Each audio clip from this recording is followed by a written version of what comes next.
뭐라고? 러시아 땅에 외국군이 주둔해 있다니? 인공위성에 찍힌 단 한 장의 사진에 펜타곤이 발칵 뒤집혔습니다. 러시아가 스스로 국경을 허물고 한국군을 불러들였기 때문입니다. 어서 오십시오. 기다리고 있었습니다. 러시아군의 호의를 받으며 입항하는 태극기. 이 믿기 힘든 광경에 일본은 이성을 잃었습니다. 한국이 푸틴을 속였다. 시끄럽다. 너희와는 격이 다르다. 일본의 억지에는 대꾸조차 하지 않은 채 한국은 이미 15년 전부터 러시아와 비밀 작전을 꾸미고 있었습니다. 거대 제국을 움직인 한국의 치명적인 한 수. 지금 그 비밀의 문이 열립니다. 미국 워싱턴 DC의 겨울은 유난히 혹독합니다. 특히 국가정보국 DNI 상황실의 공기는 바깥 날씨보다 더 차갑고 건조하죠. 누군가는 이곳을 세상에서 가장 안전한 방이라고 부르지만 저는 동의하지 않습니다. 이곳은 세상의 모든 비명과 폭발음이 디지털 신호로 바뀌어 가장 먼저 도착하는 지옥의 대기실이니까요. 제 이름은 칼럼 벤스,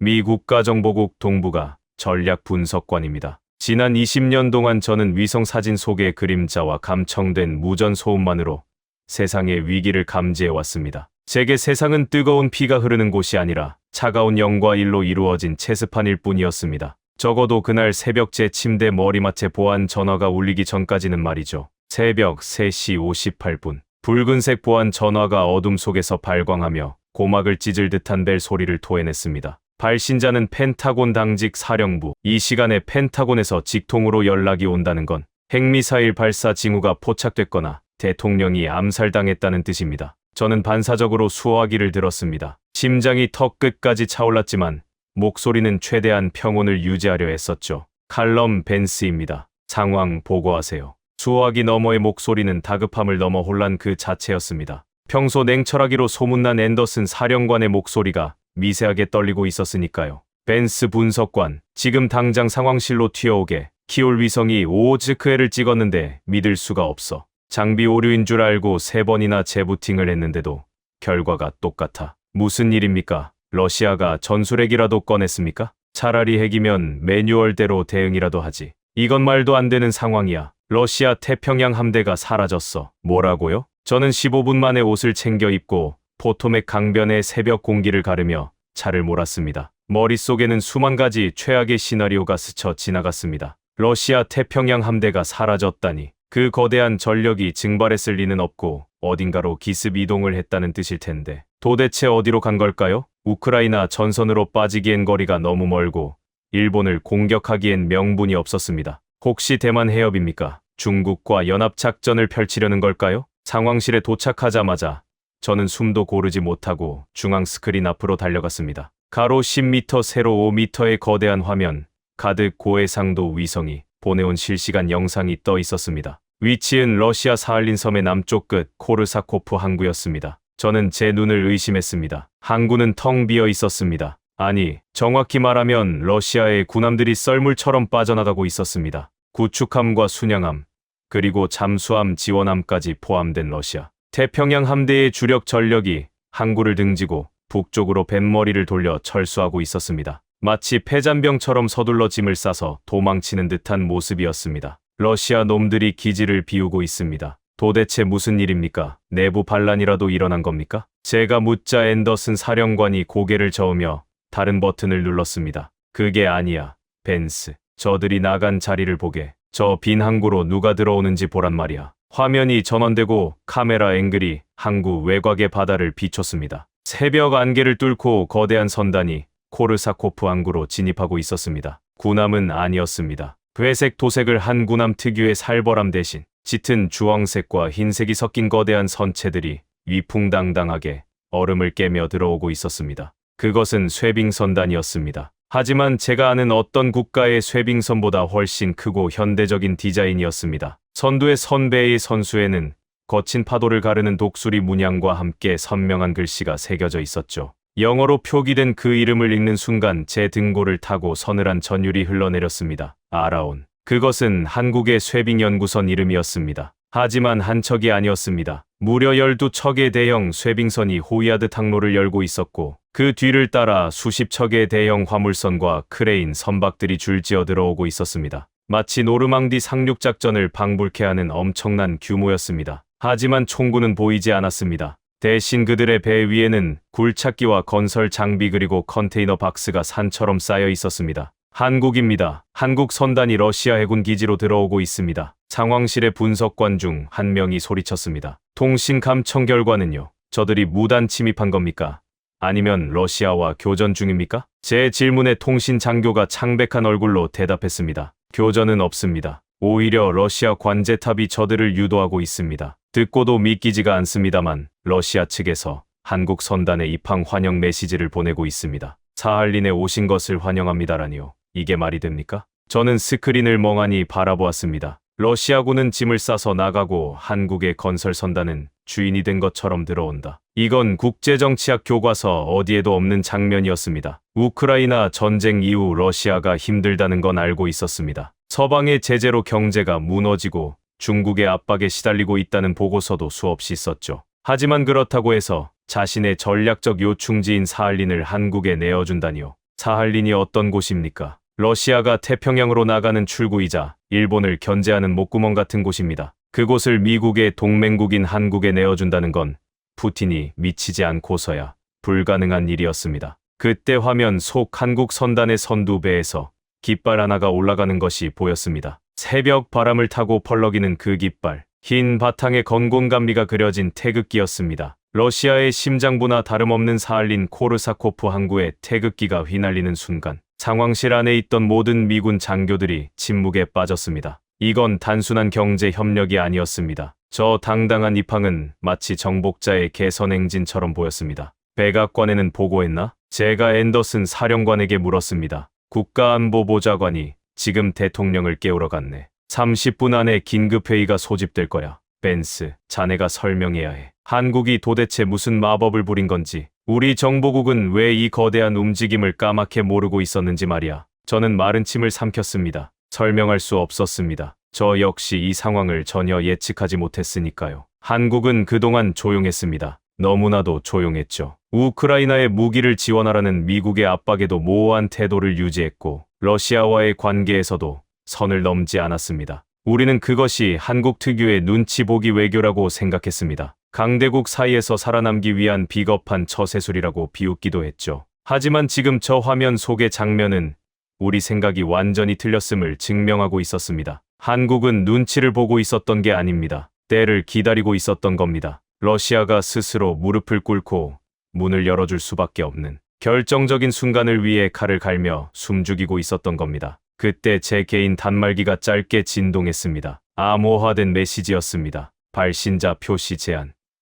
하지만 저는 이 메시지를 보낸 사람이 누군지 직감했습니다. 일본 내각정보조사실 통칭 나이초의 실장 쿠도렌. 미국 정보국 내에서도 악명 높은 일본의 스파이 마스터였습니다. 메시지를 확인한 채 손이 미세하게 떨렸습니다. 벤스 분석관, 당신들도 몰랐겠지. 놈들이 사할린에 깃발을 꽂았어. 이건 재앙이야. 한국이 그 땅을 가지면 우리 일본은 포위된다. 막아야 해. 무슨 수를 써서라도 놈들을 끌어내려야 한다고. 화면 너머로 느껴지는 쿠도렌의 공포는 진짜였습니다. 일본이 이렇게까지 노골적으로 두려움을 드러낸 적은 없었습니다. 항상 겉으로는 웃으며 뒤로는 칼을 꽂던 그들이 지금 비명을 지르고 있는 겁니다. 도대체 한국은 사할린에서 무엇을 하려는 걸까요? 단순한 자원 개발일까요? 아니면 일본이 저토록 두려워하는 군사적 움직임일까요? 저는 다시 고개를 들어 스크린을 바라보았습니다. 안개가 걷히면서 사할린의 거대한 산맥이 모습을 드러내고 있었습니다. 그 산맥 아래 한국의 쇠빙선들이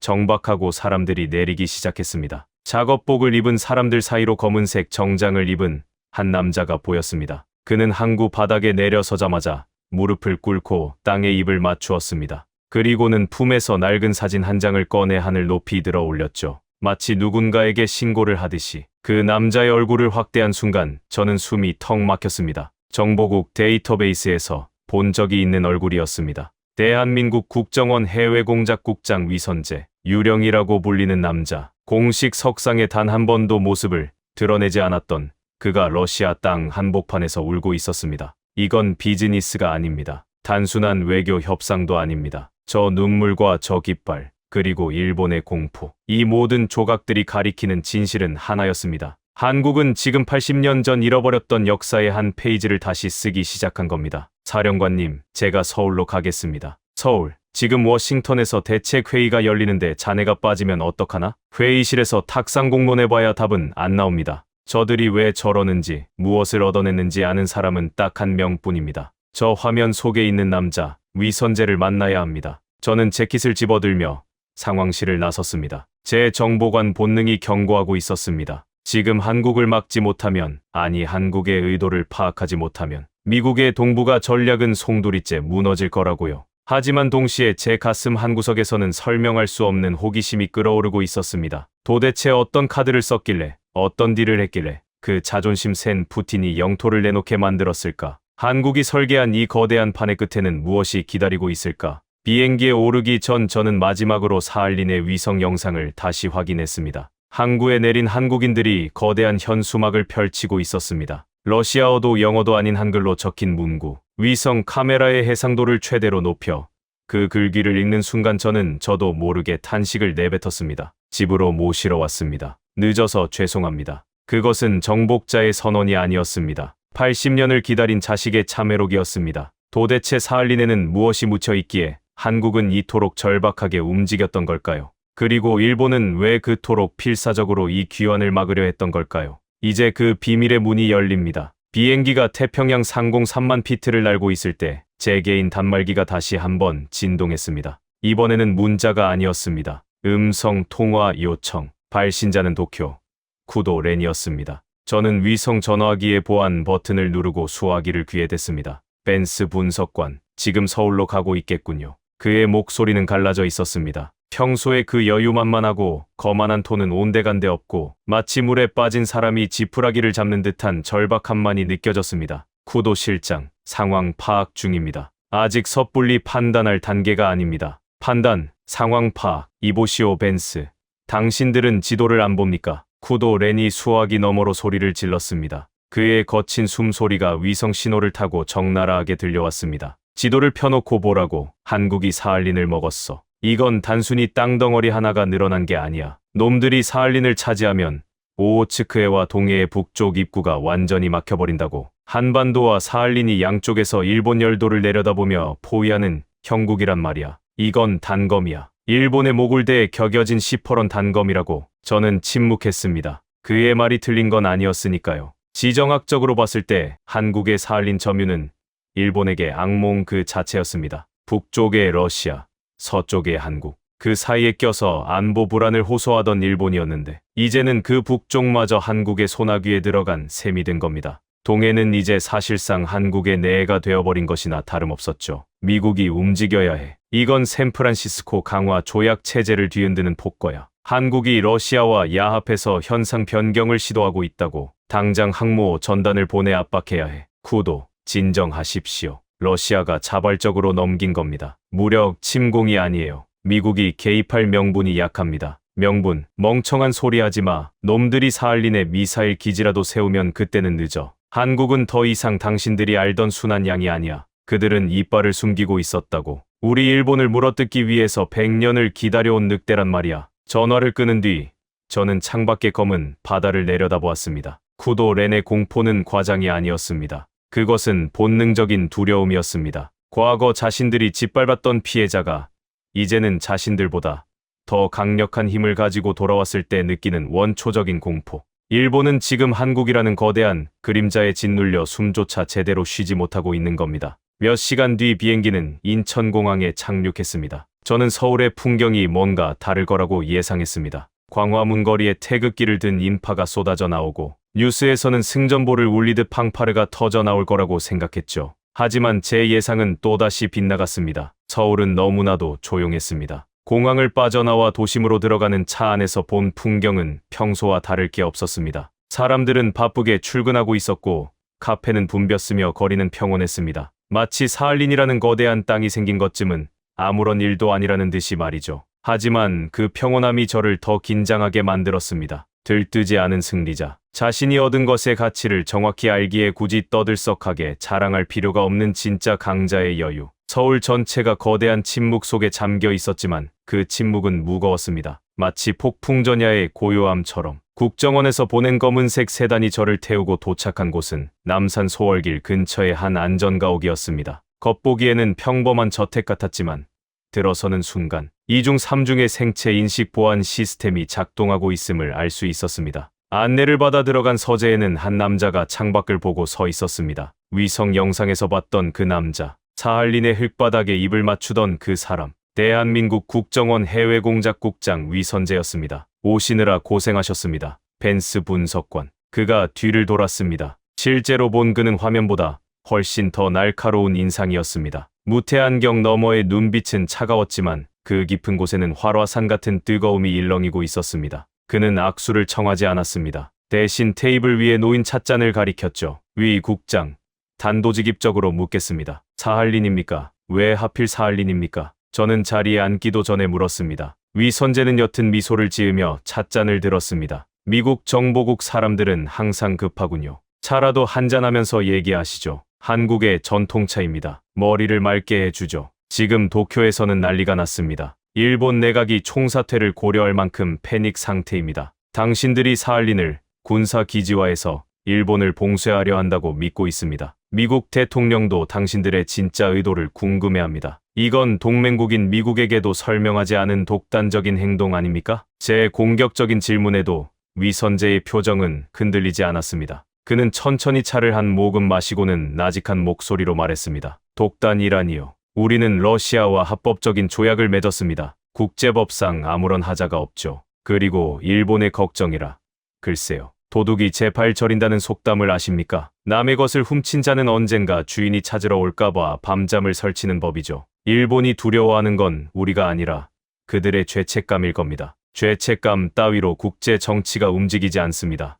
국장님, 푸틴은 계산적인 인간입니다. 그가 아무런 대가 없이 사할린을 내줬을 리 없습니다. 한국이 러시아에게 뭘 줬습니까? 반도체입니까? 아니면 무기입니까? 위선재가 찻잔을 내려놓고 저를 똑바로 응시했습니다. 그 순간 방 안의 공기가 서늘하게 바뀌었습니다. 벤스 분석관, 당신은 우리가 푸틴을 매수했다고 생각합니까? 무기나 기술을 주고 땅을 샀다고요? 그게 아니라면 설명이 안 됩니다. 틀렸습니다. 우리는 거래를 한 게 아닙니다. 구원을 한 겁니다. 구원이라니요? 러시아는 죽어가고 있었습니다. 서방의 제재와 중국의 착취 사이에서 질식하기 직전이었죠. 푸틴에게는 숨구멍이 필요했습니다. 중국의 간섭을 받지 않으면서도 러시아의 경제를 다시 뛰게 할 수 있는 유일한 파트너, 그게 바로 대한민국이었습니다. 위선재가 자리에서 일어나 벽에 걸린 거대한 세계지도 앞으로 걸어갔습니다. 그리고는 손가락으로 한반도와 연해주, 그리고 사할린을 잇는 선을 그었습니다. 우리는 15년 전부터 준비했습니다. 러시아가 언젠가 막다른 골목에 몰릴 것을 예측했죠. 그때를 위해 우리는 씨앗을 뿌려뒀습니다. 러시아의 엘리트 관료들을 포섭하고 현지에 우리 기업들을 심어두고 사할린 주민들의 마음을 얻었습니다. 15년 전이라면, 네, 우크라이나 전쟁이 시작되기도 전입니다. 우리는 알고 있었습니다. 강대국들의 패권 다툼 속에서 러시아가 결국 고립될 것이라는 걸. 그리고 그때가 되면 그들은 살기 위해 자신의 살점을 떼어내야 할 것이라는 걸 말입니다. 저는 할 말을 잃었습니다. 15년 전부터 이날을 준비해왔다니. 미국 정보국이 중동 테러리스트들을 쫓고 있을 때 한국은 동북아시아의 지도를 바꿀 거대한 체스판을 짜고 있었던 겁니다. 하지만 위 국장, 사할린은 너무 큽니다. 감당할 수 있겠습니까? 그 거대한 땅을 개발하려면 천문학적인 비용이 듭니다. 한국 경제 규모로는 무리입니다. 결국 실패한 식민지가 될 겁니다. 제 지적에 위선재가 소리내어 웃었습니다. 비웃음이 아니었습니다. 자신감에 찬 승자의 웃음이었습니다. 벤스 분석관, 당신은 아직도 사할린을 춥고 척박한 동토의 땅으로만 알고 있군요. 우리 정보국이 파악한 데이터와 당신들이 가진 데이터가 얼마나 다른지 보여드려야겠군요. 위선재가 서재 한쪽 벽면을 향해 걸어갔습니다. 그가 책장의 특정 책을 누르자 육중한 기계음과 함께 벽이 회전하며 뒤쪽에 공간이 드러났습니다.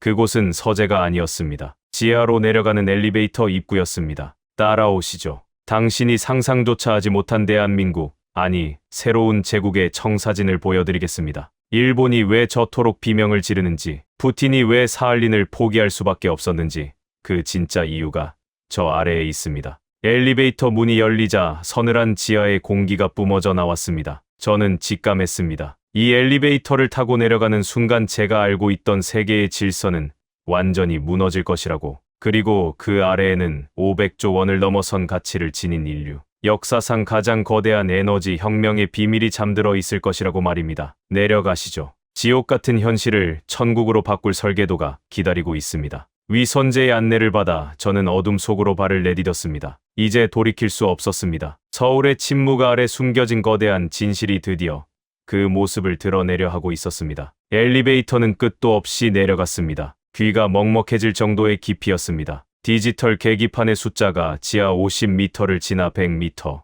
그리고 200m를 돌파하고 있었습니다. 이건 일반적인 안전가옥의 대피 시설이 아니었습니다. 핵전쟁이 일어나도 살아남을 수 있는 요새이자 지상의 눈을 피해 거대한 음모를 꾸밀 수 있는 완벽한 밀실이었습니다. 침묵 속에서 위선재 국장은 미동도 하지 않고 정면만 응시하고 있었습니다. 그의 옆모습에서 저는 기이한 전율을 느꼈습니다. 마치 자신의 평생을 바친 역작을 드디어 관객에게 공개하러 가는 예술가의 비장함 같은 것이 느껴졌으니까요. 도착했습니다. 벤스 분석관. 호흡을 가다듬으시는 게 좋을 겁니다. 육중한 기계음과 함께 엘리베이터 문이 양쪽으로 갈라졌습니다. 그리고 그 너머로 펼쳐진 광경을 본 순간 저는 숨을 멈출 수밖에 없었습니다. 제 20년 정보관 인생에서 수많은 기밀 시설을 가봤지만 이런 곳은 처음이었습니다. 축구장 3개를 합쳐놓은 듯한 광활한 지하 공간. 수백 명의 요원들이 개미떼처럼 분주하게 움직이고 있었지만 소음은 완벽하게 통제되어 있었습니다. 벽면을 가득 채운 대형 스크린에는 러시아어와 영어,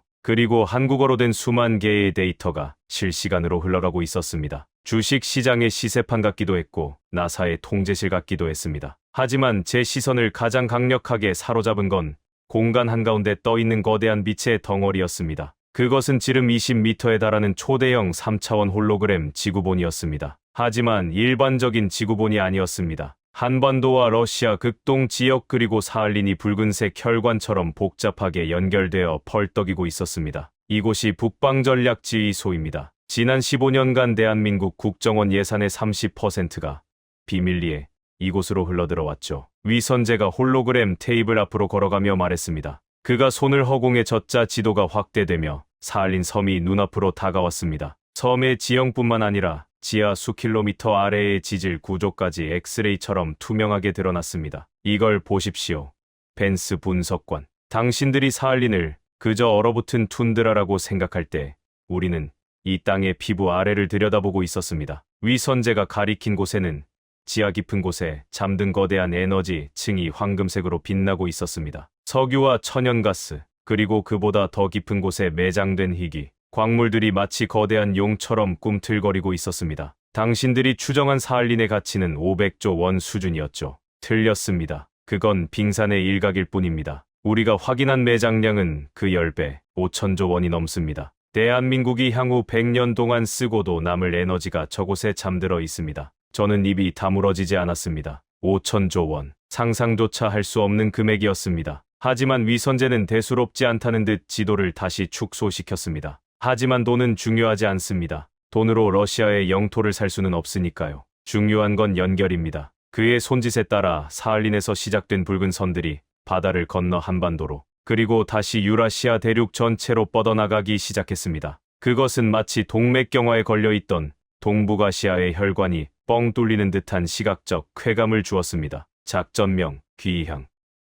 이 프로젝트의 핵심은 단순히 땅을 얻는 게 아닙니다. 러시아는 자원은 많지만 그걸 팔 수 있는 항구도, 기술도, 자본도 없습니다. 반대로 한국은 기술과 자본은 넘치지만 자원이 없고 대륙으로 나가는 길이 막혀 있죠. 우리는 이 두 개의 결핍을 완벽하게 결합했습니다. 러시아의 자원을 한국의 기술로 채굴하고 사할린을 거점으로 북극 항로를 열어 유럽으로 가는 최단거리 물류망을 완성한다. 홀로그램 위에서 사할린은 더 이상 변방의 섬이 아니었습니다. 태평양과 북극해, 그리고 유라시아 대륙이 만나는 거대한 심장이었습니다. 그리고 그 심장을 뛰게 만드는 펌프의 제어권이 지금 한국의 손에 쥐어진 것입니다. 이 계획을 푸틴이 받아들였다고요? 제가 떨리는 목소리로 물었습니다. 받아들일 수밖에 없었으니까요. 푸틴은 선택지가 없었습니다. 중국은 러시아를 집어삼키려 했습니다. 그들은 빨대를 꽂아 러시아의 피를 빨아먹을 생각뿐이었죠. 하지만 우리는 달랐습니다. 우리는 러시아에게 수혈을 제안했습니다. 단순한 원조가 아니라 함께 살 수 있는 파트너십. 당신의 땅을 우리가 개발해 주겠다. 이익은 나누고 주권은 존중하겠다. 대신 그 땅의 관리권과 거주권 그리고 자원 채굴권을 우리에게 달라. 위선재가 저를 돌아보며 서늘하게 웃었습니다. 푸틴은 영리한 독재자입니다. 그는 중국의 노예가 되느니 한국의 파트너가 되는 길을 택한 겁니다. 적어도 한국은 러시아를 군사적으로 위협하지는 않을 테니까요. 물론 겉보기에는 그렇습니다. 저는 그의 마지막 말에 담긴 뼈 있는 뉘앙스를 놓치지 않았습니다. 겉보기에는 그렇다. 그 말은 한국이 가진 진짜 칼은 군사력이 아니라는 뜻이었습니다. 그것은 바로 경제와 기술 그리고 인프라를 통한 완전한 종속이었습니다. 한국이 사할린의 개발을 주도하는 순간 러시아, 극동 지역의 경제권은 사실상 한국으로 넘어오게 됩니다. 총 한 방 쏘지 않고 영토를 확장하는 가장 현대적이고 세련된 정복 전쟁. 그것을 한국은 15년 전부터 설계해왔던 것입니다. 15년 전이라니 믿을 수가 없군요.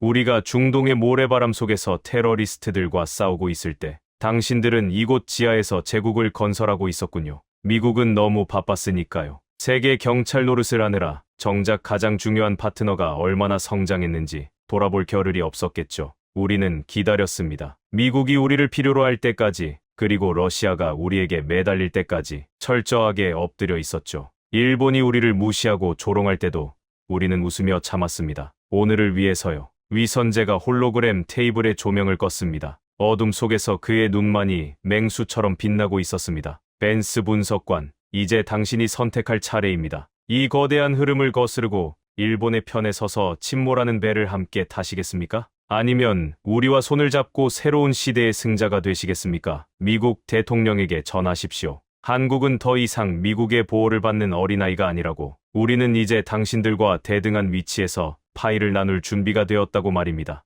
그의 말은 제안이 아니라 통보였습니다. 거부할 수 없는 압도적인 힘의 과시. 저는 그 순간 깨달았습니다. 제가 서울에 온 건 조사를 하러 온 게 아니라 이 거대한 계획의 목격자이자 증인이 되기 위해 초대받았다는 사실을 말입니다. 하지만 그때였습니다. 지하 벙커의 대형 스크린 중 하나가 붉은색 경고등을 깜빡이며 요란한 알람 소리를 내기 시작했습니다. 평온했던 상황실이 순식간에 술렁거렸습니다. 러시아 측 데이터 라인이었습니다. 모스크바에서 긴급 타전된 암호문이 해독되어 화면에 떴습니다. 그 내용을 읽은 위선재의 표정이 처음으로 딱딱하게 굳어졌습니다. 크렘린궁 내부 동료 감지, 강경파 군부 세력 쿠데타 모의 정황 포착. 이런 쥐새끼들이 냄새를 맡았군요. 위선재가 낮게 욕설을 내뱉었습니다. 무슨 일입니까? 계획에 차질이 생긴 겁니까? 일본입니다. 놈들이 쥐도 새도 모르게 러시아 군부를 쑤셔놓았습니다. 푸틴이 한국의 영토를 팔아먹었다고 선동하고 있어요. 하지만 이걸 이해하려면 먼저 푸틴이 왜 이런 결정을 내렸는지부터 알아야 합니다. 몇 년 전 크렘린궁으로 돌아가 보시죠. 붉은색 경고등이 번쩍이는 북방전략지휘소의 홀로그램 테이블 앞에서 위선재 국장이 화면을 전환했습니다. 이번에는 사할린이 아니라 눈 덮인 모스크바의 크렘린궁이 나타났습니다. 3차원 시뮬레이션으로 재현된 크렘린궁의 내부는 춥고 어두워 보였습니다. 푸틴이 도대체 왜 이런 미친 결정을 내렸는지, 그가 처했던 딜레마를 이해해야만 지금의 위기를 돌파할 수 있습니다. 보시죠. 우크라이나 전쟁 직후 크렘린궁의 겨울을. 화면 속의 시간은 우크라이나 전쟁이 한창이던 시기로 돌아갔습니다. 긴 탁자 끝에 홀로 앉아있는 푸틴의 모습이 보였습니다. 그의 주변에는 아무도 없었습니다. 철저한 고립. 서방의 제재로 러시아의 경제 지표는 바닥을 뚫고 지하로 추락하고 있었고, 유럽으로 가는 가스관은 막혔으며 달러 결제망에서 퇴출당한 러시아 기업들은 줄도산하고 있었습니다. 당시 러시아에게 남은 유일한 친구는 중국뿐이었습니다. 하지만 그건 친구가 아니었죠. 시진핑은 웃으면서 러시아의 자원을 헐값에 쓸어가고 있었습니다. 중국은 러시아를 동등한 파트너가 아니라 자신들의 자원 창구이자 경제적 식민지로 만들려 했습니다. 푸틴은 그걸 알고 있었지만 거부할 힘이 없었습니다. 거부하는 순간 러시아는 굶어 죽으니까요. 위선재의 설명과 함께 화면 속 지도에서 중국의 붉은색 화살표가 러시아를 향해 거대하게 뻗어 올라가는 모습이 나타났습니다. 그것은 지원이 아니라 침략처럼 보였습니다. 그때 우리가 틈을 파고들었습니다. 러시아 외교부 내의 우리 협력자 바실리 페트로프를 통해서였죠. 우리는 푸틴에게 제3의 길을 제안했습니다. 제3의 길이라. 네. 중국의 속국이 되지 않으면서 경제를 살릴 수 있는 유일한 대한민국과의 기술 동맹이었습니다. 우리의 제안은 명확했습니다. 중국은 당신들의 자원을 뺏어가려 하지만 우리는 그 자원을 가공해서 가치를 높여주겠다. 중국은 러시아를 하청업체로 부리려 하지만 우리는 러시아를 공동 사업자로 대우하겠다. 사할린을 우리에게 맡겨라. 그러면 우리가 그곳을 동북아시아의 에너지 허브로 만들어서 그 수익을 러시아와 나누겠다. 주권을 넘기는 조건으로 말입니까? 바로 그 지점이 가장 힘들었습니다. 푸틴에게 영토 포기는 정치적 자살이나 마찬가지였으니까요. 하지만 우리는 영토 포기라는 단어 대신 영구, 임대와 공동 통치라는 단어를 썼습니다. 명분은 살려주되 실리는 우리가 모두 챙기는 방식이었죠. 그리고 결정적으로 우리는 푸틴의 가장 큰 공포를 자극했습니다. 위선제가 화면의 한 부분을 확대했습니다. 그것은 블라디보스토크와 연해주 지역에 진출한 중국인들의 통계였습니다. 만약 당신들이 한국과 손잡지 않으면 10년 뒤 극동 러시아는 중국인들로 채워질 것이다. 인구 소멸이 진행 중인 러시아에게 국경을 맞댄 14억 중국 인구는 핵무기보다 더 무서운 존재입니다. 우리는 그 공포를 이용했습니다. 한국은 인구가 적고 영토 욕심이 없으니 안전한 파트너라고 설득했죠. 물론 거짓말이었습니다. 우리는 영토 욕심이 아주 많았으니까요. 위선제의 입가에 묘한 미소가 번졌습니다. 그것은 상대를 완벽하게 분석하고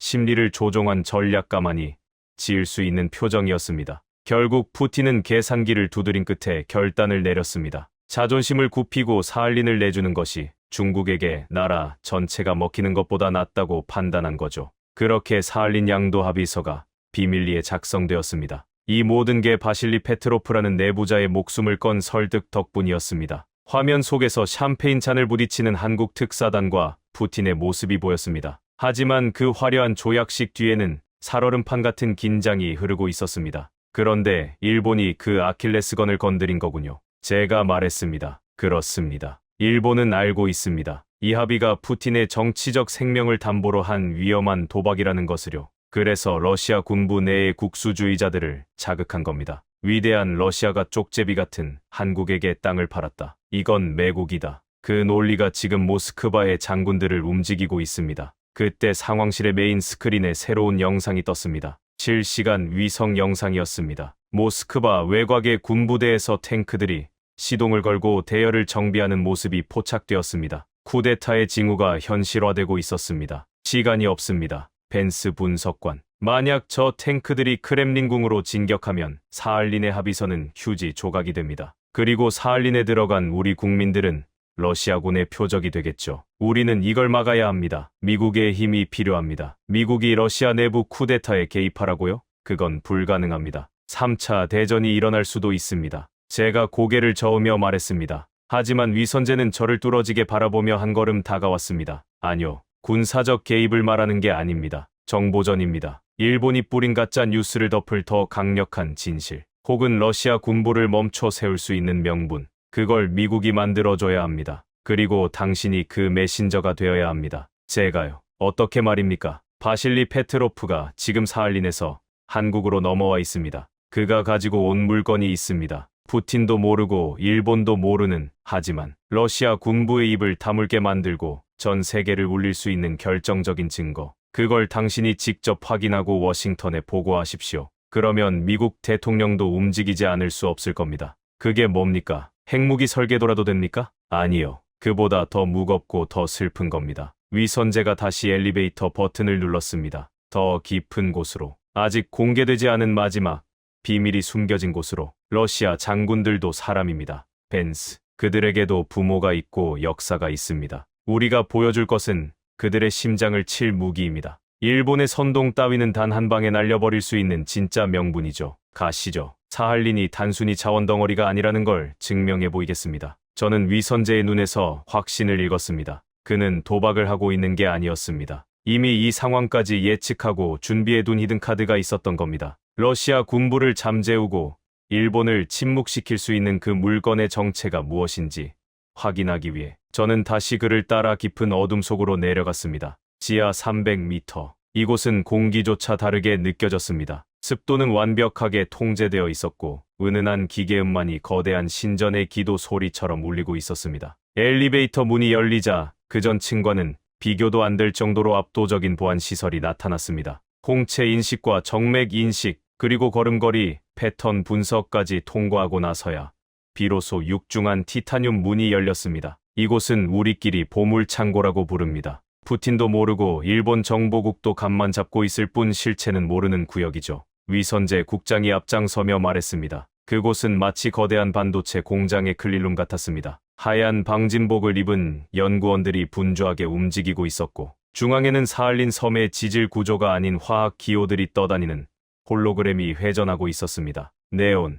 크립톤, 제논, 화학 시간에나 들어봤을 법한 이 기호들이 붉은색으로 전멸하며 사할린의 지하 안반층을 가득 채우고 있었습니다. 벤스 분석관, 당신은 사할린의 가치를 5천조 원이라고 했죠. 그건 석유와 가스만 계산했을 때의 이야기입니다. 진짜 보물은 저겁니다. 희귀가스들입니까? 저게 그렇게 대단한 겁니까? 대단하다니요. 저건 산업의 쌀이라 불리는 반도체의 공기나 다름없습니다. 초미세 공정 반도체를 만들 때 없어서는 안 될 레이저 가스의 핵심 원료들이죠. 지금까지 전 세계는 이 가스의 70%를 우크라이나와 러시아에 의존해왔습니다. 전쟁이 터지자 삼성과 TSMC, 인텔이 왜 비명을 질렀겠습니까? 전망이 끊겼기 때문입니다. 위선재가 손가락으로 허공을 튕기자 데이터가 폭포수처럼 쏟아졌습니다. 일본이 반도체 전쟁에서 한국을 공격할 때 썼던 무기가 뭡니까? 소재, 부품, 장비, 즉 소부장이었습니다. 그들은 원천 기술과 소재를 무기로 한국의 목덜미를 잡고 흔들었죠. 하지만 만약 우리가 사할린의 저 무한한 희귀가스를 독점하게 된다면 어떻게 될까요?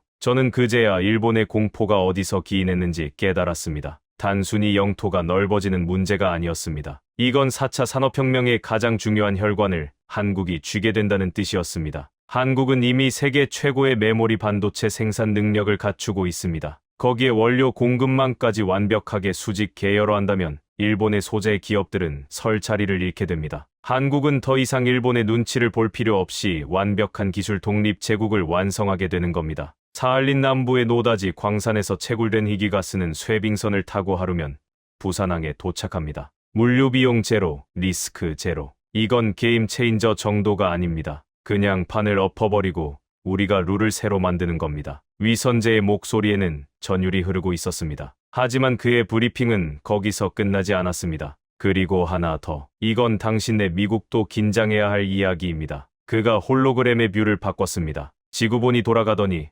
북극점이 정면으로 나타났습니다. 하얗게 얼어붙은 북극해. 하지만 그 얼음들이 녹아내리며 파란색 바닷길이 열리고 있는 모습이 시뮬레이션 되었습니다. 지구온난화는 재앙이지만 역설적이게도 우리에게는 기회입니다. 북극의 얼음이 녹으면서 인류 역사상 한 번도 가보지 못한 새로운 백길이 열리고 있습니다. 북극항로. 부산에서 출발해 사할린을 거쳐 북극해를 지나 유럽의 로테르담까지 가는 길. 기존 수에즈 운하를 통과하는 루트보다 거리가 7,000km나 짧습니다. 운송 기간은 열흘이나 단축되죠. 화면 위에서 수많은 선박 아이콘들이 수에즈 운하 대신 사할린 쪽으로 몰려드는 모습이 연출되었습니다. 그 길목 정중앙에 사할린 섬이 거대한 문지기처럼 버티고 서 있었습니다. 사할린은 이 북극항로의 베이스 캠프이자 휴게소입니다. 북극해를 건너려는 모든 배들은 이곳에서 연료를 채우고 수리를 받고 짐을 옮겨 실어야 합니다. 우리는 사할린을 북쪽의 싱가포르로 만들 겁니다. 전 세계 물류의 흐름이 이곳을 통과할 때마다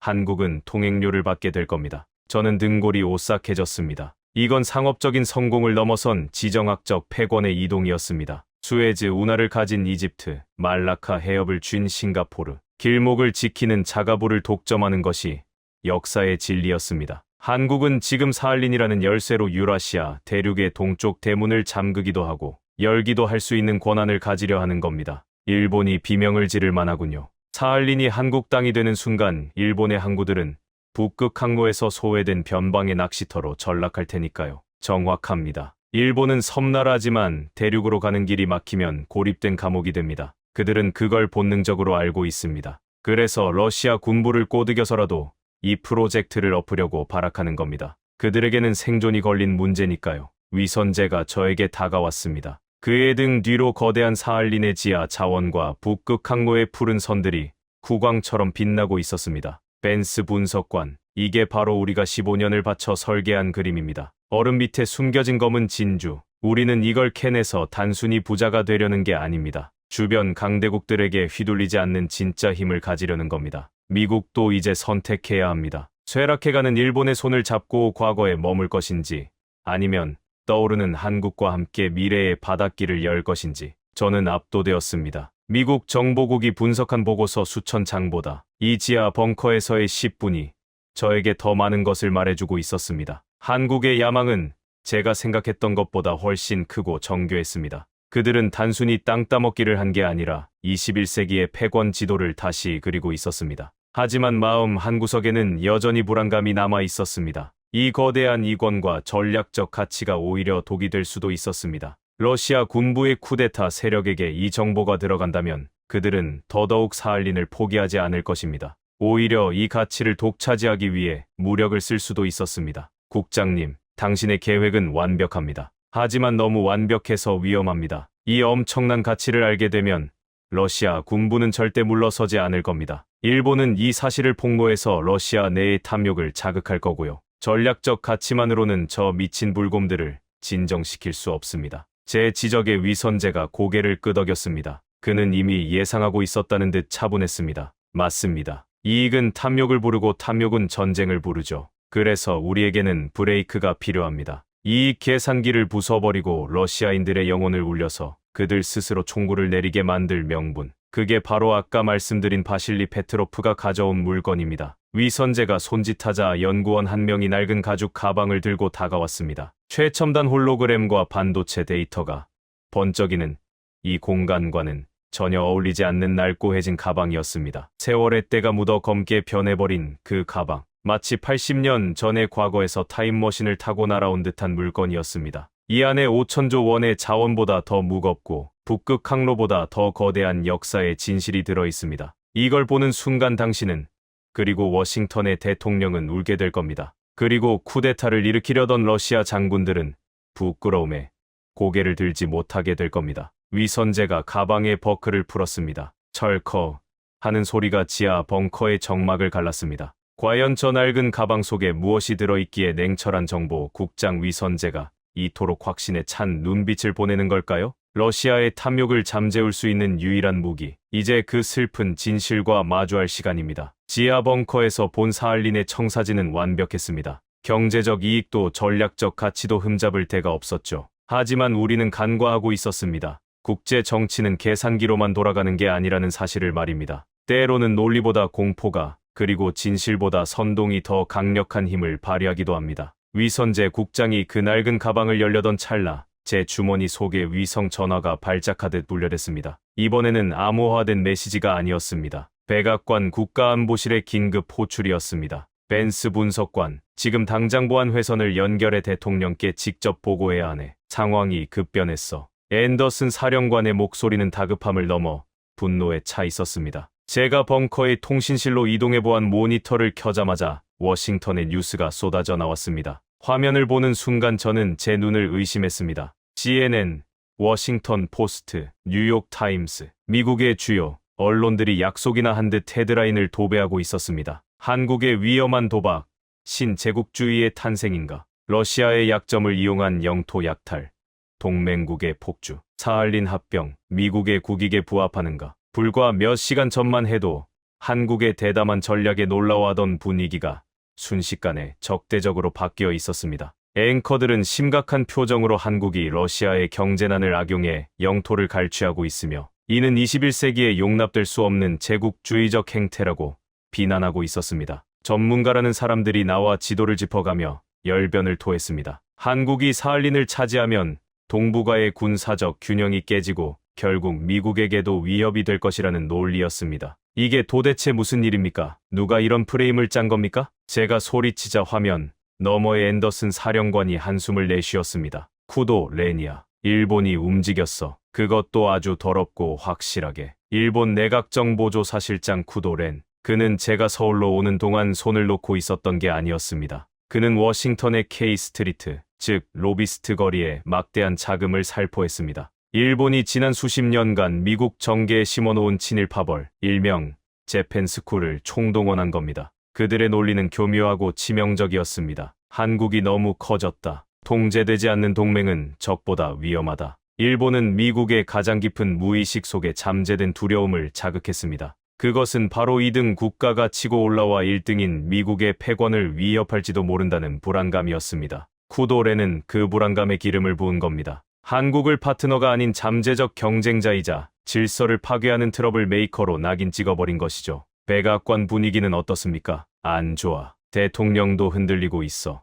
의회에서는 당장 한국에 경고를 보내고 사할린 인수를 중단시켜야 한다는 목소리가 커지고 있네. 일본 총리가 섬마다 전화를 걸어오고 있어. 한국이 사할린에 핵미사일 기지를 세울 거라고 헛소리를 해대면서 말이야. 저는 주먹으로 책상을 내리쳤습니다. 핵미사일 기지라니요. 한국은 그곳에 평화와 번영을 심으려 하는데 일본은 전쟁의 망령을 더 씌우고 있었습니다. 가장 아이러니한 건 20세기 초 아시아를 침략했던 진짜 제국주의 국가인 일본이 피해자인 한국을 향해 제국주의자라고 손가락질하고 있다는 사실이었습니다. 도둑이 매를 든다는 말이 딱 이 상황이었습니다. 벤스, 자네가 막아야 해. 지금 당장 대통령에게 보고하게. 한국의 의도가 그런 게 아니라고 자네가 본 것들을 설명해. 하지만 명심하게. 경제적 이익이나 전략적 가치만으로는 부족해. 지금 워싱턴은 이성보다 감정이 지배하고 있어. 저들은 한국을 탐욕스러운 약탈자로 보고 있단 말이야. 그 프레임을 깰 수 있는 강력한 무언가가 필요해. 통신이 끊겼습니다. 화면은 검게 변했지만 제 머릿속은 하얗게 타버릴 것 같았습니다. 저는 고개를 돌려 위선재 국장을 바라보았습니다. 그는 이 모든 상황을 예상했다는 듯 침착하게 서 있었습니다. 아니, 그의 눈에는 오히려 서늘한 분노가 서려 있었습니다. 보셨습니까? 벤스 분석관. 이게 바로 일본의 방식입니다. 그들은 자신들이 저지른 죄는 덮어두고 남에게 그 죄를 뒤집어 씌우는데 천부적인 재능이 있죠. 제국주의라니요. 식민 지배를 당했던 나라에게 제국주의라니 이보다 더한 모욕은 없습니다. 위선재의 목소리는 낮았지만 공간을 울리는 힘이 있었습니다. 그는 천천히 저에게 걸어왔습니다. 워싱턴의 정치인들은 겁쟁이들입니다. 그들은 진실보다 여론을 두려워하죠. 지금 그들은 한국이 사할린을 차지해서 얻을 이익보다 한국이 통제불능의 괴물이 될까 봐 겁을 먹고 있는 겁니다. 당신이 가져간 경제보고서, 기술협력 데이터, 그것만으로는 이 공포를 이길 수 없습니다. 그럼 어쩌란 말입니까? 백악관은 지금 당장이라도 사할린 철수 명령을 내릴 기세입니다. 미국이 반대하면 푸틴도 버티지 못합니다. 이 프로젝트는 끝장난다고요. 제가 절박하게 외쳤습니다. 하지만 위선재는 고개를 저으며 아까 그 낡은 가죽 가방을 가리켰습니다. 아니요, 아직 끝나지 않았습니다. 일본이 우리를 괴물로 만들려 한다면 우리는 인간이 되어야 합니다. 그들이 우리를 탐욕스러운 침략자로 매도한다면 우리는 가장 슬픈 희생자의 얼굴을 보여줘야 합니다. 미국인들은 정의를 좋아하죠. 약자를 지키고 억울한 자를 구원하는 영웅 서사에 열광합니다. 우리는 그 버튼을 누를 겁니다. 위선재가 가방의 덮개를 열었습니다. 그 안에는 금괴도 다이아몬드도 없었습니다. 누렇게 바랜 종이 뭉치와 흑백 사진들, 그리고 녹슨 인식표들이 가득 들어 있었습니다. 곰팡이 냄새가 확 풍겨왔습니다. 그것은 80년이라는 세월이 썩어 문드러지면서 만들어낸 역사의 악취이자 향기였습니다. 이게 뭡니까? 저는 가방 속의 물건들을 들여다보며 물었습니다. 러시아어와 한자가 섞인 명부들이었습니다. 이름, 나이, 고향 그리고 사망, 일시, 끝도 없이 이어진 명단들이었습니다. 1945년 8월 일본은 패망했습니다. 그들은 사할린에서 철수하면서 자국민들을 배에 태워 일본으로 탈출시켰죠. 하지만 그 배에 타지 못한 사람들이 있었습니다. 일본인들이 타야 할 자리가 부족하다는 이유로 항구에 버려진 사람들, 강제로 끌려와 탄광에서 석탄을 캐고 비행장을 닦았던 조선인 징용자들입니다. 위선재가 사진 한 장을 집어 저에게 건넸습니다. 항구의 철조망을 붙잡고 멀어지는 배를 바라보며 오열하는 까까머리 청년들의 모습이 찍혀 있었습니다. 그들의 눈빛에는 절망을 넘어선 공허함이 담겨 있었죠. 4만 3천 명입니다. 일본이 버리고 간 조선인들의 숫자입니다. 그들은 돌아갈 고향이 있었지만 돌아갈 배가 없었습니다. 소련군은 그들을 적국인 일본의 신민이라며 억류했고 일본은 그들이 조선인이니 자신들의 책임이 아니라며 외면했습니다. 그렇게 그들은 이중 국적의 미아가 되어 시베리아의 동토에서 얼어 죽고 굶어 죽었습니다. 위선재의 눈시울이 붉어졌습니다. 그의 차가운 이성 뒤에 숨겨져 있던 뜨거운 한이 터져 나오는 순간이었습니다. 이 가방은 바실리 페트로프의 아버지가 평생을 바쳐 기록한 명부입니다. 그 역시 버려진 조선인의 아들이었으니까요. 우리가 사할린을 원하는 진짜 이유가 여기에 있습니다. 벤스, 자원, 돈, 패권, 다 좋습니다. 하지만 그 모든 것의 밑바닥에는 80년 동안 고향을 그리워하다 죽어간 망령들의 절규가 있습니다. 저는 사진 속 청년들의 눈을 바라보았습니다. 그리고 깨달았습니다. 일본이 떠들어대던 제국주의라는 단어가 얼마나 가소롭고 역겨운 거짓말인지를 동시에 제 가슴 속에서 뜨거운 무언가가 치밀어 올랐습니다. 이건 정치의 문제가 아니었습니다. 인류의 문제였습니다. 일본은 두려워하는 겁니다. 한국이 사할린에 들어가는 순간 그들이 80년 동안 묻어두었던 이 추악한 범죄가 전 세계에 드러날까봐 그래서 로비스트를 풀고 언론을 매수해서 우리를 침략자로 둔갑시킨 겁니다. 자신들의 죄를 감추기 위해서 위선제가 제 손에 그 명부를 쥐어주었습니다. 종이 뭉치가 묵직했습니다. 그 무게는 43,000명의 목숨값이었습니다. 벤스 분석관, 이제 당신이 대통령에게 보여줄 것은 희토류 매장량 보고서가 아닙니다. 바로 이 명부입니다. 미국이 진정으로 자유와 인권을 수호하는 나라라면, 그리고 정의의 편에 서고 싶다면 이 사람들을 집으로 돌려보내야 한다고 말하십시오. 우리가 사할린에 가는 건 정복하러 가는 게 아니라 늦었지만 이제라도 부모님을 모시러 가는 것이라고. 저는 명부를 꽉 쥐었습니다. 손끝이 떨려왔습니다. 조금 전까지 저를 짓누르던 일본의 거대한 로비와 워싱턴의 압박감이 하찮게 느껴졌습니다. 이 낡은 종이 뭉치 하나가 그 모든 거짓을 뚫어버릴 수 있는 가장 강력한 미사일이라는 확신이 들었습니다. 가시죠, 국장님. 제가 이 가방을 들고 백악관으로 가겠습니다. 그리고 대통령의 책상 위에 이 명단을 펼쳐놓겠습니다. 일본이 씌워놓은 그 더러운 제국주의의 탈을 벗겨버리고 그 아래 숨겨진 진짜 악마의 얼굴을 전 세계에 보여주겠습니다. 이제 싸움의 판이 바뀌었습니다. 로비와 선동의 진흙탕 싸움이 아니라 진실과 거짓의 전쟁이 시작된 겁니다. 사할린의 지하 벙커를 나서는 제 발걸음은 그 어느 때보다 무거웠지만 동시에 그 어느 때보다 확신에 차 있었습니다. 망령들의 역스. 그것은 일본이 한국을 공격하기 위해 부른 말이 아니라 이제 일본 스스로가 감당해야 할 80년 전의 업보가 되어 그들의 목을 조르게 될 것입니다. 지하 벙커를 빠져나오자 서울의 밤 공기가 차갑게 폐부로 스며들었습니다. 하지만 그 차가움은 제가 벙커 안에서 느꼈던 전율과는 다른 종류의 것이었습니다. 지하에서의 추위가 거대한 기계 문명이 주는 서늘함이었다면 지금 피부에 와닿는 추위는 80년 전 시베리아 벌판에 버려졌던 사람들의 외로움을 닮아 있었습니다. 위선제 국장의 차는 도심을 벗어나 외곽으로 달렸습니다. 화려한 네온 사인이 사라지고 검은 바다가 보이는 인천의 한 부두 근처 안전가옥에 도착했습니다. 그가 여기 와 있습니까? 네, 오늘 새벽 한국에 입국했습니다. 바실리 페트로프, 러시아 외교관이지만 그의 진짜 이름은 박철수입니다. 사할린 징용 2세죠. 그가 당신에게 직접 전하고 싶은 말이 있다고 했습니다. 안전가옥의 문이 열리고 낡은 소파에 앉아있는 노인의 뒷모습이 보였습니다. 백발이 성성한 머리, 구부정한 어깨, 여든이 넘은 세월이 깊게 새겨진 얼굴이었지만 창밖의 검은 바다를 응시하는 그의 눈빛만은 청년처럼 맑고 또렷했습니다. 그는 인기척을 느끼고 천천히 고개를 돌렸습니다. 세월의 풍파가 깊게 패인 주름 사이로 묘한 긴장감이 흘렀습니다. 오셨군요, 미스터 벤스. 그의 영어는 투박했지만 러시아어 특유의 억양이 섞여 있어 묘하게 위험이 있었습니다. 저는 그에게 다가가 정중하게 고개를 숙였습니다. 그는 악수 대신 자신의 옆자리를 내어주었습니다. 위 국장에게 들었습니다.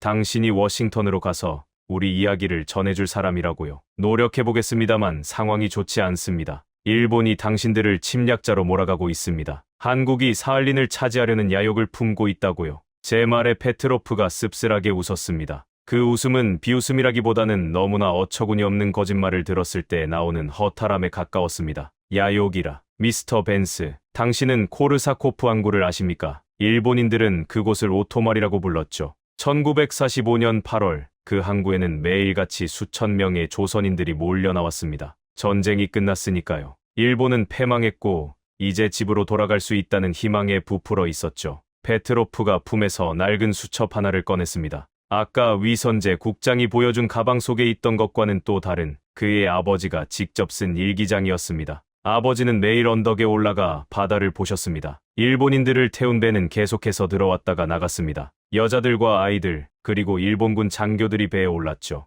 조선인들도 줄을 섰습니다. 하지만 배 입구에서 일본 헌병들은 개머리판으로 조선인들을 밀어냈습니다. 자리가 없다고, 다음 배를 타라고. 그의 목소리가 조금씩 떨리기 시작했습니다. 그 다음 배는 영영 오지 않았습니다. 마지막 배가 떠나던 날 항구에는 43,000명의 조선인들이 남겨졌습니다. 그들은 멀어지는 배를 향해 울부짖었습니다. 어머니가 저기 있는데, 내 아이가 저 배에 탔는데 제발 나도 데려가 달라고. 하지만 배는 뒤도 돌아보지 않고 수평선 너머로 사라졌습니다. 저는 아무 말도 할 수 없었습니다. 그것은 단순한 철수가 아니라 계획된 유기였습니다. 일본은 자신들의 전쟁을 도왔던 조선인들을 쓰레기처럼 버리고 도망친 겁니다. 그날 이후 사할린의 겨울이 찾아왔습니다. 영하 40도의 추위보다 더 무서운 건 버려졌다는 절망감이었습니다. 소련군은 들어왔고 우리는 적국인 일본의 식민 취급을 받으며 강제 노동 수용소로 끌려갔습니다. 일본 국적은 박탈당했고 한국은 너무 멀었고 소련은 우리를 유령 취급했죠. 우리는 국적도 없이 이름도 없이 시베리아의 동토에서 석탄을 캐며 죽어갔습니다. 페트로프가 저를 똑바로 바라보았습니다. 그의 눈에 고인 눈물이 조명에 반사되어 보석처럼 빛났습니다. 일본이 우리를 침략자라고 부른다고요? 야욕이라고요? 80년입니다. 미스터 벤스. 우리가 집으로 돌아가고 싶다고 외친 시간이 80년입니다. 아버지는 죽는 순간까지 고향인 경상북도 안동의 집 주소를 외우셨습니다. 언젠가 한국에서 배가 올 거라고, 반드시 우리를 데리러 올 거라고 믿으면서요. 그는 떨리는 손으로 저에게 일기장을 건넸습니다. 거기에는 삐뚤빼뚤한 글씨로 적힌 수많은 이름들과 주소들이 빼곡했습니다. 김명수 경남 하동군 보고 싶습니다. 어머니. 이정길 전남 나주군 쌀밥이 먹고 싶다. 그것은 일기가 아니라 유서였습니다. 매일매일 죽음을 예감하며 쓴 43,000개의 유서. 한국 정부가 우리에게 접근했을 때 그들이 가장 먼저 물은 건 자원이 아니었습니다. 사할린의 생존자가 몇 명이나 남았습니까? 돌아가신 분들의 묘소는 어디에 있습니까? 그게 첫 질문이었습니다. 페트로프가 눈물을 닦으며 말을 이었습니다. 위선재 국장과 한국 요원들은 지난 15년 동안 사할린 구석구석을 뒤지며 버려진 무덤들을 찾아냈습니다. 이끼 낀 비석을 닦고 흩어진 뼈를 수습했습니다. 그리고 약속했습니다. 반드시 고향으로 모시고 가겠다고. 가장 좋은 옷을 입히고 가장 큰 배를 띄워서 당당하게 집으로 보내드리겠다고. 그 순간 저는 깨달았습니다. 현재 국장이 말했던 귀향이라는 작전명의 진짜 무게를. 그것은 단순히 영토를 회복하는 작전이 아니었습니다. 80년 전 끊어진 역사의 핏줄을 다시 잇는 수술이었습니다. 한국인들에게 사할린은 자원의 보고가 아니라 아픈 손가락이었던 겁니다. 그리고 그 아픔을 치유하기 위해 그들은 15년을 바쳐 이 거대한 판을 짠 것입니다. 미스터 벤스. 일본이 두려워하는 건 한국의 미사일이 아닙니다. 그들이 저지른 죄악이 세상에 드러나는 겁니다. 우리가 한국 땅을 밟는 순간 그들의 거짓말은 끝장나니까요. 부탁합니다. 이 늙은이의 마지막 소원입니다. 워싱턴에 가서 말해 주십시오. 우리는 침략자가 아니라 집에 가고 싶은 늙은 고아들일 뿐이라고. 페트로프가 무릎을 꿇으려 했습니다. 저는 황급히 그를 부축해 일으켰습니다. 그의 야윈 팔에서 전해지는 떨림이 제 심장까지 전해졌습니다. 정보 분석관으로서 수많은 데이터를 다뤘지만 이보다 더 무겁고 확실한 팩트는 없었습니다. 이건 그 어떤 논리로도 반박할 수 없는 인간의 존엄성에 관한 문제였습니다. 일어나십시오, 선생님. 무릎을 꿇어야 할 사람들은 따로 있습니다. 저는 페트로프의 손을 잡고 단단히 말했습니다. 제가 전하겠습니다. 당신의 아버지 이야기, 그리고 저 항구에서 80년을 기다린 43,000명의 이야기를. 미국 대통령이 이 이야기를 듣고도 일본의 편을 든다면 저는 제 조국을 부끄러워할 것입니다. 안전가옥을 나오는 길, 위선재 국장이 저를 기다리고 있었습니다. 그는 아무 말 없이 제 손에 들린 낡은 가방과 일기장을 바라보았습니다. 무거우실 겁니다. 네, 무겁군요. 5,000조 원의 자원보다 이 일기장 하나가 더 무겁습니다. 부탁드립니다. 벤스 분석관. 아니 칼럼. 이제 당신은 목격자입니다. 우리가 왜 괴물이 되기를 자처하면서까지 이 일을 벌였는지 그 이유를 세상에 알려주십시오. 저는 고개를 끄덕였습니다. 이제 더 이상 망설임은 없었습니다. 제 머릿속에서 일본의 로비스트들이 만들어낸 정교한 논리들은 모두 흩어져 사라졌습니다. 남은 것은 단 하나. 눈물 젖은 항구에서 배를 기다리다 죽어간 사람들의 얼굴뿐이었습니다. 인천공항으로 향하는 차 안에서 저는 보고서를 작성하기 시작했습니다. 하지만 그것은 정보 보고서가 아니었습니다. 한 편의 기소장이자 탄원서였습니다. 일본 제국주의의 망령을 고발하고 80년 만에 정의를 호소하는 글. 수신 미 합중국 대통령. 발신 국가정보국 칼럼 벤스. 주제 사할린 프로젝트의 인도주의적 진실에 관하여. 비행기 활주로의 불빛이 별처럼 반짝이고 있었습니다. 저 불빛을 따라 워싱턴으로 날아가면 저는 거대한 폭풍 속으로 들어가게 될 겁니다. 일본의 돈과 거짓이 만든 장벽이 저를 기다리고 있겠죠. 하지만 두렵지 않았습니다. 제 가방 속에는 그 어떤 핵무기보다 강력한 진실이 들어있으니까요. 바실리 페트로프의 눈물, 그리고 43,000명의 영혼이 저와 함께 가고 있었습니다. 이제 오벌 오피스의 문을 열 시간입니다. 대통령의 책상 위에 이 피 묻은 역사를 펼쳐놓고 물을 것입니다. 카카, 우리는 이익을 좇는 장사꾼입니까? 아니면 정의를 지키는 동맹입니까? 선택하십시오. 일본의 거짓된 공포인지 아니면 한국의 슬픈 진실인지. 비행기가 이륙했습니다. 창밖으로 멀어지는 한국의 야경이 유난히 시리게 아름다웠습니다. 저는 페트로프의 일기장을 가슴에 품고 눈을 감았습니다. 코르사코프 항구의 차가운 바람 소리가 귓가에 들리는 듯했습니다. 조금만 기다리십시오. 곧 배가 도착할 겁니다. 이번에는 절대 당신들을 두고 떠나지 않을 배가, 가장 크고 따뜻한 배가 당신들을 모시러 갈 겁니다. 백악관의 공기는 무거웠습니다. 특히 대통령 집무실인 오벌 오피스로 향하는 복도는 마치 심해를 걷는 것처럼 숨이 막혔습니다. 저는 가슴에 품은 낡은 가죽 가방을 더 세게 쥐었습니다. 이 안에 든 것은 단순히 종이 뭉치가 아니라 43,000명의 목숨이자 대한민국이 15년을 기다려온 꿈이었습니다. 로비스트들이 뿌린 돈과 일본의 공작이 만들어낸 두꺼운 불신의 벽을 과연 이 낡은 일기장 하나로 뚫을 수 있을까? 손바닥에 식은땀이 배어 나왔습니다. 들어가게. 벤스 분석관.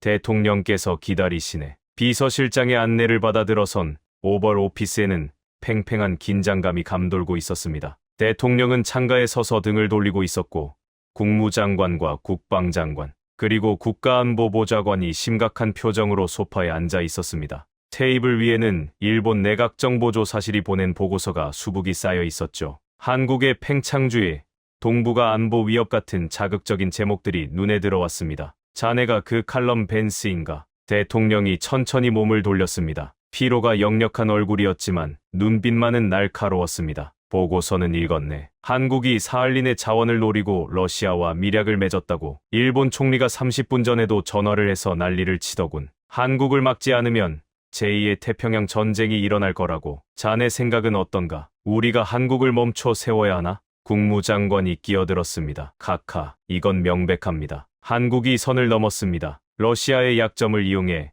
영토를 확장하는 건 국제 질서를 해치는 행위입니다. 당장 한국 대통령에게 전화를 걸어 철수하라고 압박해야 합니다. 방 안의 분위기는 이미 일본 쪽으로 기울어져 있었습니다. 쿠도 렌의 공작은 성공적이었습니다. 그들은 한국을 탐욕스러운 침략자로 완벽하게 프레임화했습니다. 저는 마른 침을 삼키고 한 걸음 앞으로 나아갔습니다. 카카, 국무장관님의 말씀이 맞습니다. 만약 한국이 영토 욕심 때문에 움직인 거라면 말입니다. 무슨 소린가? 욕심이 아니면 뭐란 말인가? 제가 서울에서 가져온 것은 경제성 분석 보고서가 아닙니다. 5천조 원의 자원 데이터도 북극 항로의 전략적 가치도 아닙니다. 한국 국정원은 저에게 그런 걸 보여주며 설득하려 하지 않았습니다. 대신 이걸 주더군요. 저는 떨리는 손으로 가죽 가방을 테이블 위에 올려놓았습니다. 철커 하는 소리가 정적을 깼습니다. 가방을 열자 쿰쿰한 곰팡이 냄새가 최고 권력자의 집무실 안으로 퍼져나갔습니다. 장관들이 인상을 찌푸렸습니다. 이게 뭔가? 쓰레기 더미인가?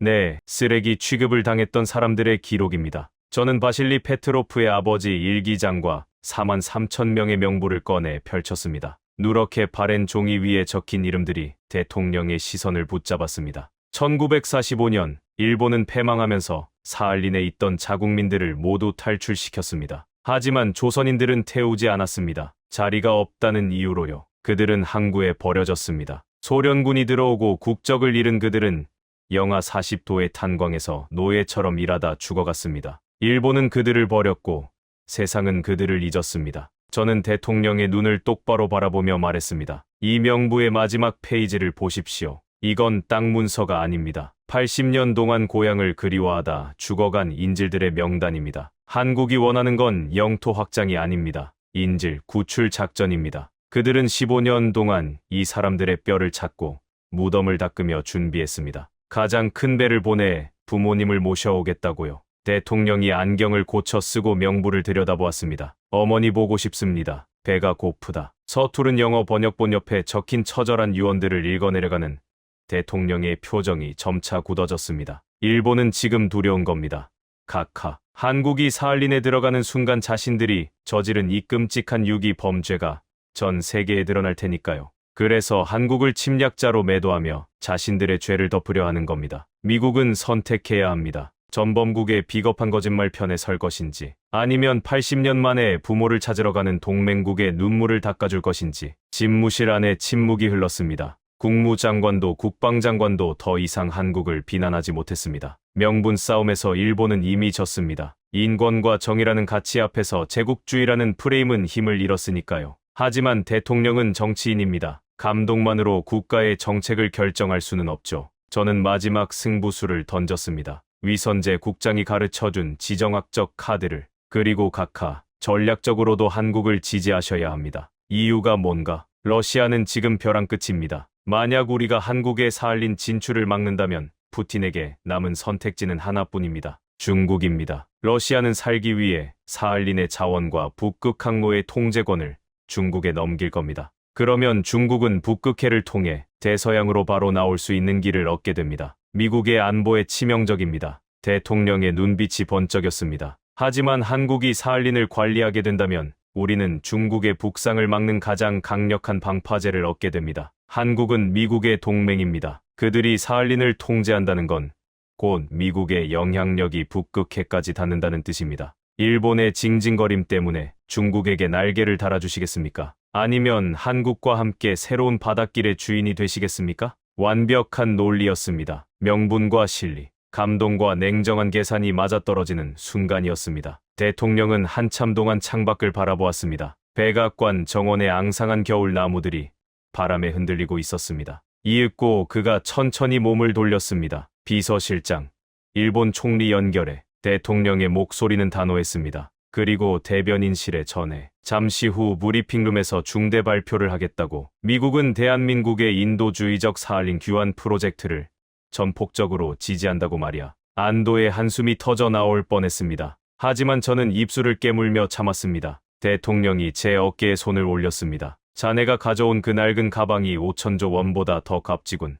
잘했네. 자네가 오늘 역사를 바꿨어. 저는 가방을 챙겨 들고 오벌 오피스를 나왔습니다. 복도의 공기가 더 이상 무겁지 않았습니다. 주머니 속에서 진동이 느껴졌습니다. 위선재 국장이었습니다. 저는 짧게 메시지를 보냈습니다. 귀양 준비하십시오. 길은 열렸습니다. 이제 워싱턴의 결정은 끝났습니다. 남은 건 전 세계가 지켜보는 가운데 대한민국이 새로운 지도를 그리는 일뿐이었습니다. 일본의 비명은 이제 중요하지 않았습니다. 진실이 승리했으니까요. 백악관의 발표는 그야말로 핵폭탄급이었습니다. 미국 대통령이 직접 나서서 한국의 사할린 진출은 영토 확장이 아닌 역사적 정의의 실현이라고 못 박는 순간 일본의 로비 전선은 모래성처럼 무너져 내렸습니다. 도쿄 주식시장은 출렁거렸고 일본 총리는 긴급 강요 회의를 소집했지만 할 수 있는 건 아무것도 없었습니다. 미국이 한국의 손을 들어준 이상 일본은 고립된 섬나라일 뿐이었습니다. 백악관 발표 직후 저는 곧바로 서울행 비행기에 올랐습니다. 위선재 국장의 제안을 받아들이기로 결심한 것도 그때였죠. 24시간 뒤 저는 다시 북방전략지휘소의 대형 스크린 앞에 서 있었습니다.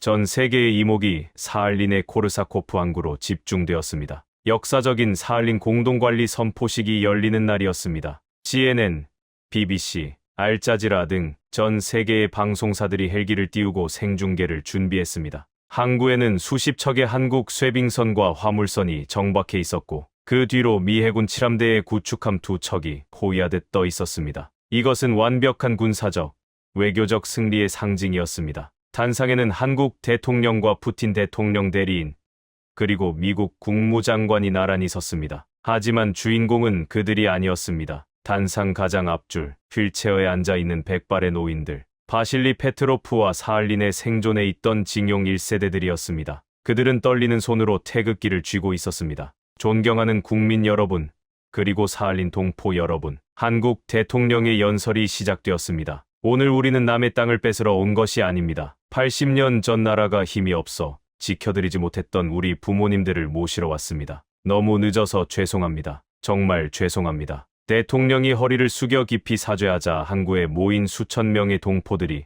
오열하기 시작했습니다. 그 울음소리는 항구의 바람 소리보다 더 크게 울려 퍼졌습니다. 그것은 기쁨의 눈물이자 지난 80년의 서름이 터져 나오는 소리였습니다. 지켜보던 푸틴의 대리인도 미국 국무장관도 숙연한 표정으로 고개를 숙였습니다. 그 시각 저는 서울의 북방전략지휘소에서 위선재 국장과 함께 그 장면을 지켜보고 있었습니다. 지하 벙커의 대형 스크린 속에서 태극기가 개양되고 있었습니다. 러시아 국기와 나란히 올라가고 있었지만 태극기가 조금 더 높게 휘날리고 있었습니다. 그것은 실질적인 주인이 누구인지를 보여주는 미묘하지만 확실한 상징이었습니다. 보이십니까? 벤스 분석관, 아니 칼럼. 위선재 국장이 홀로그램 지도를 가리켰습니다. 사할린을 중심으로 뻗어나가는 푸른색 선들. 북극 항로가 공식적으로 개통되었음을 알리는 신호였습니다. 이제 지도가 바뀌었습니다. 동해는 더 이상 막다른 바다가 아닙니다. 태평양과 대서양을 잇는 고속도로의 입구가 되었습니다. 그리고 그 톨게이트를 대한민국이 접수했습니다. 화면 속에서 일본 열도는 어둡게 표시되어 있었습니다. 북극 항로에서 소외된 일본은 이제 물류의 중심에서 밀려나 변방으로 전락하게 될 것입니다.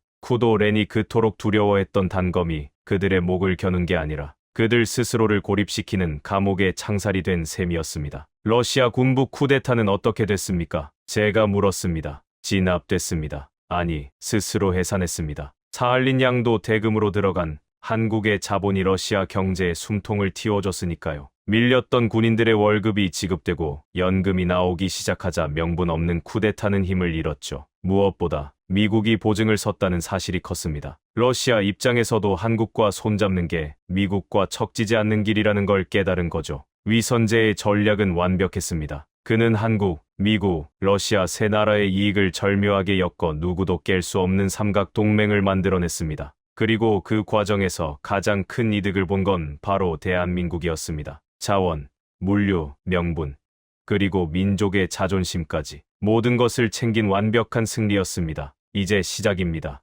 칼럼. 사할린은 첫 번째 단추일 뿐입니다. 우리는 이제 만주로 시선을 돌릴 겁니다. 만주요? 제가 놀라서 묻자 위선재가 빙긋 웃으며 손가락을 입술에 댔습니다. 농담입니다. 아직은요. 하지만 기억해 두십시오. 대한민국은 잊지 않는 나라입니다. 잃어버린 것을 되찾기 위해서라면 우리는 100년이고 200년이고 기다릴 수 있습니다. 그게 우리 민족의 무서움이자 위대함이죠. 화면 속에서 행사가 끝나고 한국의 쇠빙선 아라오노가 기적을 울렸습니다. 뿌.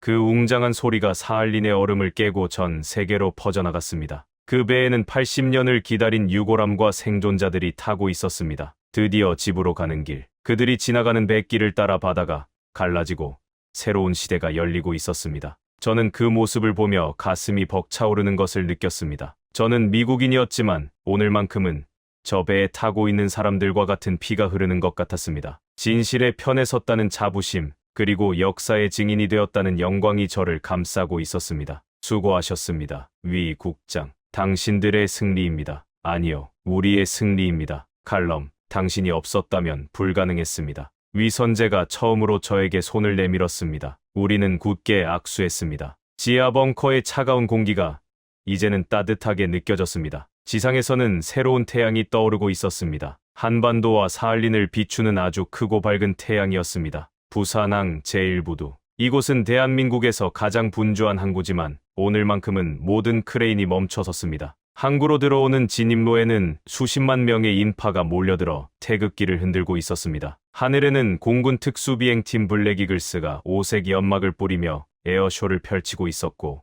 바다에는 해군 함정들이 도열의 물대포를 쏘아 올리며 최고의 예우를 갖추고 있었습니다. 저는 관람석 한 구석에서 그 장관을 지켜보고 있었습니다. 제 옆에는 임무를 마친 위선재 국장이 선글라스를 낀 채 서 있었습니다. 칼럼, 적이 오고 있습니다. 수평선 너머에서 거대한 선체가 모습을 드러냈습니다. 대한민국 쇠빙연구선 아라오노. 그 뒤를 따라 사할린에서 출발한 여객선 비양호가 천천히 항구로 들어오고 있었습니다. 백고동 소리가 부산항 전체를 울렸습니다. 그 소리는 마치 지난 80년 동안 참아왔던 긴 한숨을 토해내는 것 같았습니다. 배가 접안하고 트랩이 내려왔습니다. 군악대의 연주가 멈추고 항구에 모인 수십만 명의 사람들이 약속이나 한 듯 침묵했습니다. 첫 번째 승객이 내려올 차례였습니다. 휠체어를 탄 백발의 노인, 바실리 페트로프, 아니 불수옹이었습니다. 그의 무릎 위에는 아버지의 낡은 일기장과 유골함이 놓여 있었습니다. 러시아 외교관으로서의 삶을 뒤로하고 한국인 박철수로서 고국의 땅을 밟는 순간이었습니다.